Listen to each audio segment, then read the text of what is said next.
मैं जस्ट अपनी अंडरस्टैंडिंग के लिए समझना चाह रहा हूँ एज ए लेमैन के तौर पर, हमें इतना लॉ का प्रेसिडेंट का नहीं पता होता, अभी आपने एक दो बताई हैं। क्या इस तरह की ये चांसेस जो हैं, इस तरह के मौके आम कैदी को भी मिलते हैं कि अगर वो कोई पटिशन करें या कोई लेटर लिखें टू चीफ जस्टिस या जजेस, तो उनको भी वहाँ पे इन पर्सन बुलाया जा सकता है जो कन्विक्टेड भी हों या जिनको मतलब सज़ाएं हुई हुई हों, जिनके केसेस चल रहे हों? इस पे मतलब क्या, देखिए इस पे कैसे आप देखते हैं इस पूरे मामले को?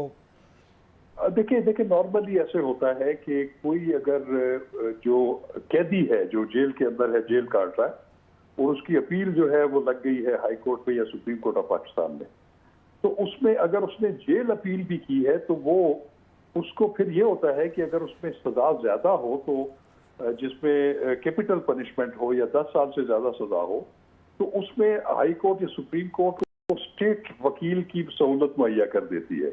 नॉर्मली ऐसा हुआ नहीं है कि अगर जेल अपील में अगर किसी की अपील जो है वो हाई कोर्ट या सुप्रीम कोर्ट में जेर समात है, तो ऐसा हमने प्रेसिडेंट्स नहीं देखा कि किसी कैदी को जो है वो लाया जाए और उसको कहा जाए कि तुम अपना खुद केस प्लीड करो।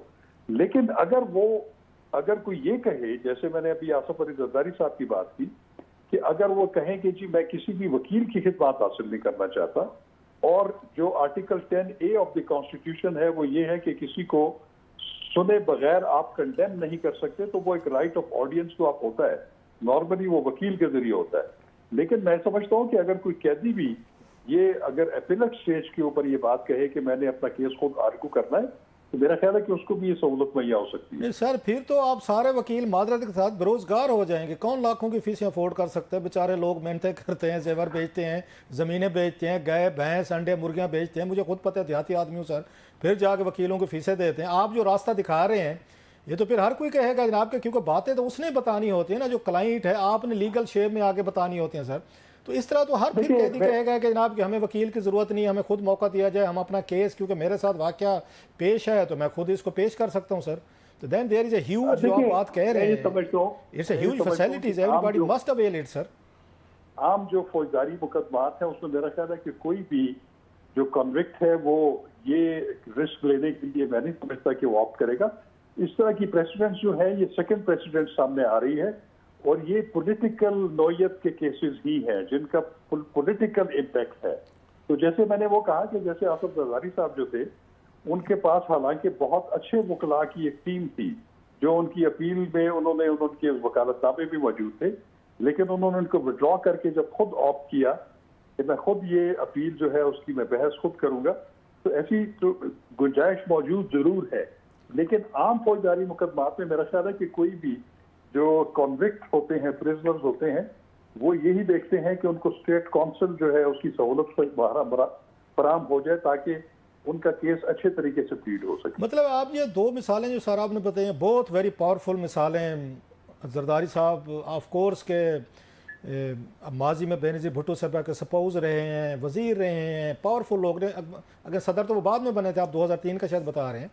तो ये फिर अगर जी ये समझा जाए कि इमरान खान साहब हूँ, जरदारी साहब हूँ, वो ये समझते हैं हमारी प्रेजेंस वो ज़्यादा मैटर करती है कोर्ट में, हम बेहतर तरीके से बात कर सकते हैं, हमारे वकील जो हैं वो इतने इक्विप नहीं हैं, उस पर इक्विप नहीं है वो, चाहे आपके एतजाज़ एहसान हो, लतीफ़ खोसा साहब हूँ, बाबरवान साहब हूँ या फ़रूक नैक साहब हूँ, उनका इतना वेट नहीं है या उन्हें उस केस की इतनी समझ नहीं है जितनी हमें समझ है और हम समझा सकते हैं। या खान साहब कहें कि जनाब के बैरिस्टर गोहर हैं, बैरिस्टर अली जफ़र हैं, या यहाँ शोएब शहीन साहब हैं, शेर अफजल बरवत साहब हैं, हामिद खान साहब माशाल्लाह बहुत बड़ा नाम, ये इस काबिल नहीं रहे। जो बात आज कही भी है उन्होंने चीफ जस्टिस काजी साहब ने, जी इनके कौंसल पेश हो जाएं, जो यूजली होता है, तो उस पर अतर मनीला साहब ने कहा नहीं वो खुद होना चाहिए, खुद कर लें। अच्छा क्या खुद हैं?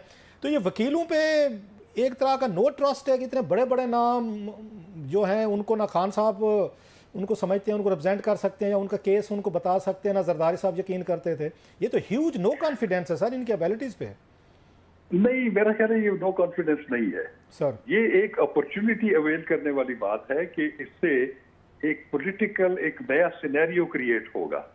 उनको कभी भी मैं नहीं समझता कि उनको अज़्म एतमाद है जिन वकला के आपने नाम लिए हैं, ये वो एक अपॉर्चुनिटी अवेल करना चाह रहे हैं। उन्होंने खुद लेटर लिखा सुप्रीम कोर्ट ऑफ पाकिस्तान में कि मैं खुद इस केस में अपनी बहस करना चाहता हूं। तो उनका तो ख्वाहिश ये थी कि वो बदनफ्स नफीस वहां पेश होते और उसका फिर एक और इम्पैक्ट क्रिएट होता।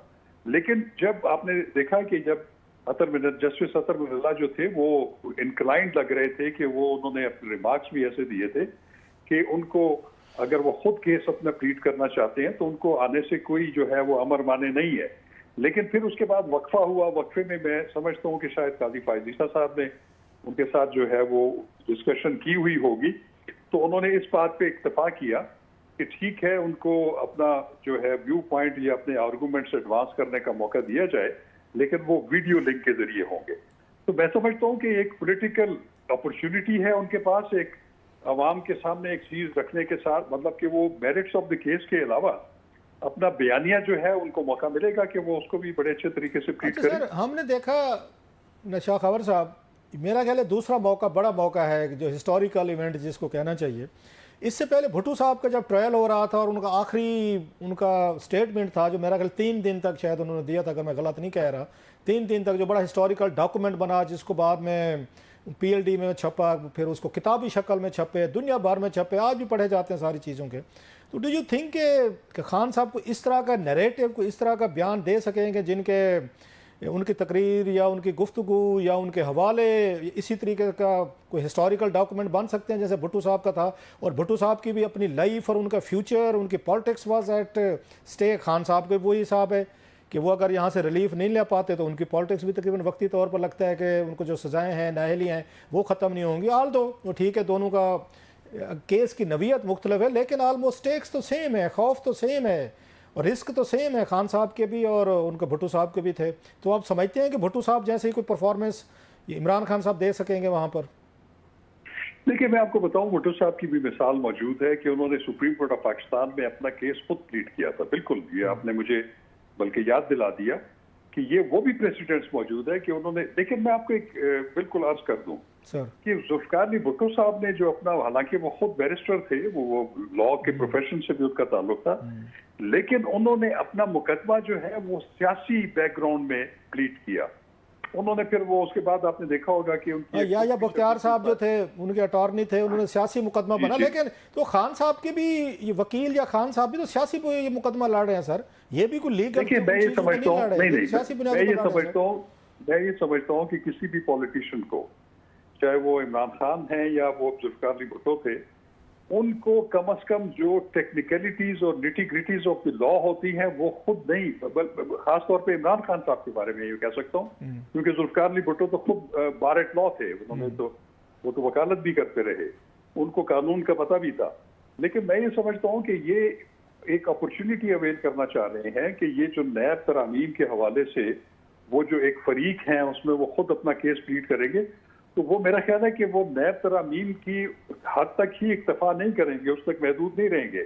उनके पास एक बहुत बड़ी अपॉर्चुनिटी होगी कि वो अपना एक सियासी बयानिया जो है वो भी उधर जो है वो प्लीड करेंगे और जिसके पॉलिटिकल इम्प्लीकेशंस होंगे उस पे फिर आप इस पे डिस्कशन आपका क्या ख्याल है सर?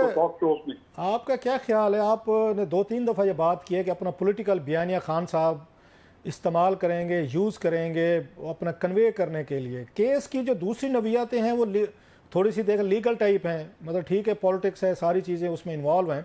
तो काजी फैज़ ईसा साहब को और इमरान खान साहब को आफ्टर एजेस एक क्लैश ऑफ टाइटन्स आमने सामने होंगे सर। आप भी सुप्रीम कोर्ट में के बड़े वकील हैं, खुद जज रहे हैं सर, आपको कैसे लगता है कि ये मैच कैसा जाएगा?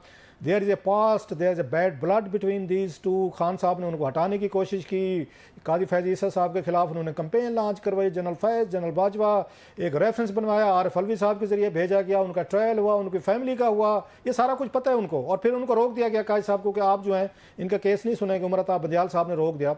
तो अब वो खान साहब भी समझते हैं कि काजी फैज़ ईसा साहब जो है मेरा, इन्होंने बल्ला भी ले लिया, मेरी पार्टी चेयरमैनशिप भी गई, सजाएं भी हुई और इन्होंने हमारी पार्टी की सीटें भी चली गई। तो there is a huge bad blood between these two titans. तो सर कैसा सीन आप देख रहे हैं? क्या गुफ्तगू होने वाली है और लाइव होने वाली है, मुल्क और कौम देखने वाले सर? द फैक्ट कि एक बहुत बड़ा पॉज है जिसमें वो बिल्कुल खामोश हैं और अब्बू ने बोलने का मौका मिल रहा है। ये तो 2 ग्लैडिएटर रोमन, मुझे एक सीन सा नजर आ रहा है, रोमन्स ग्लैडिएटर्स आमने सामने। सर आप कैसे देखते हैं इसको? देखिए रोम साहब, मैं तो बतौर एक वकील के मैं इसको रोमन ग्लैडिएटर्स तो मैं नहीं देख रहा। बहादुर लोग थे सर, मैं पॉजिटिव चीज में सेंस में कह रहा हूं। नहीं, मैं गुजारिश करता हूं, गुजारिश ये है कि जो काजी फैज़ ईसा से एक मंसूब ये बात है कि उन्होंने जो है वो उनका जो है इलेक्शन सिंबल छीना था या इस तरह की बात कही थी। देखिए वो इलेक्शन कमीशन का एक फैसला था, उनके सामने आया। सर पीटीआई वाले, मैं आपको सारी बात काट रहा हूँ, पीटीआई वाले ये इल्जामात भी लगाते हैं और सरेआम लगाते हैं। प्रेस कॉन्फ्रेंस इमरान खान साहब ने अपने लेटर्स और बाकी चीजों में बातें लिखी हुई हैं, उन्होंने बड़े सीरियस किस्म का काजी साहब पे भी लेटर लिखा था, काजी साहब को, आपको याद होगा सर। जी बिल्कुल, वो तो उनके खिलाफ रेफरेंस भी आया था और फिर जो सुप्रीम कोर्ट का फैसला आया उसमें भी बहुत सारी ऐसी चीजें आई। अभी लेटर लिखा है सर, अभी लिखा है, कुछ अर्सा पहले, महीना 1.5 महीने पहले की बात है सर, मेरा ख्याल में गलत नहीं कह रहा। जी देखिए, मेरा ख्याल ये है कि चूंकि काजी साहब जो हैं, काजी फायजीता साहब चीफ जस्टिस ऑफ पाकिस्तान है, वो उस बेंच की सरबराही कर रहे हैं और वो इस प्रोसीडिंग्स को रेगुलेट भी वो करेंगे। और मैं समझता हूँ कि काजी साहब जो है वो इतने इजी जज नहीं है। हम एक आम केस में भी जब उनके सामने पेश होते हैं तो हमें उनके बहुत शदीद किस्म के टेक्निकल सवालात का जो है हमें सामना करना पड़ता है और हमें बड़े प्रिपेयर होकर उनके सामने जाना पड़ता है। तो मैं समझता हूँ कि अगर इससे कोई ये तासुर लिया जाए कि वो दो जो काउ बॉयज की आपस में जो है वो फायरिंग होगी या उधर, ऐसा मेरा नहीं ख्याल है कि वो, क्योंकि खुद इस केस को, इस प्रोसीडिंग को रेगुलेट कर रहे होंगे, तो वो जहां देखेंगे कि खान साहब जो है वो मेरिट्स ऑफ द केस से हट के बात कर रहे हैं, तो वो उनको रोक भी सकते हैं और उसके ऊपर उसको रेगुलेट भी कर सकते हैं। तो खान साहब रेगुलेट हो जाएंगे सर? पूरी कौम सुन रही होगी, उनका मिजाज है, रेगुलेट हो जाएंगे आपका ख्याल है? वो काजी साहब की बात पे रुक जाएंगे और जहां काजी साहब रोकेंगे, और काजी साहब की, नो ऑफेंस, मैं पहले से मादत कर लेता हूं उनसे, काजी साहब से, कि वो ज़्यादा इंटरप्शन भी करते हैं बाज़ दफ़ा, तो खान साहब तो ये इंटरप्शन के आदि नहीं है सर। मैं इसलिए थोड़ा सा डरा हुआ हूँ, मैं, मेरा दिल थोड़ा कमज़ोर हो रहा है कि ये क्या